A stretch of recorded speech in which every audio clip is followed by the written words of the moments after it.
жумушка эртең мененки саат 8-де келем. Менин жумуштук күнүм бейтаптардын акыбалын суроодон башталат. Менин жумушум менин жашоом.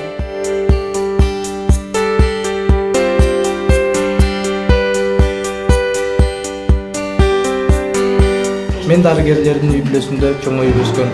Кичинекей кезимден эле ата-энемди көрүп, элдерге жардам берип, дарылагым келген. Убагы келип мен ушул кесипти тандадым. 8 жыл бир заматта өтүп кетти. 8 жыл бою ар кандай кыйынчылыктар болду, бирок биз ошонун баарын жеңдик.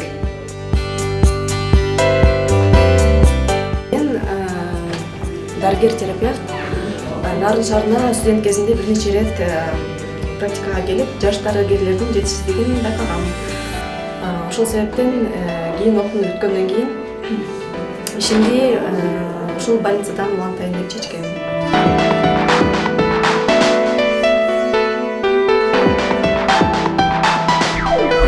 Мен врач-кардиолог.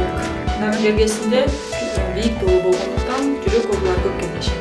Ошондуктан кардиолог болуп нарындын элинин ден соолугуна кам койгонун нарына келдим.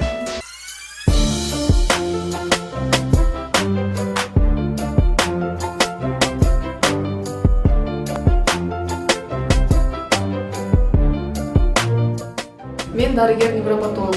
Нарын облустук бириктирилген ооруканасынын неврология бөлүмүндө 1 жылдан ашык иштеп жатам. Улуу муундардын, насаатчылардын көзөмөлүндө иштеп жатып, буюрса ушул мен дагы тажрыйбалуу дарыгер болом.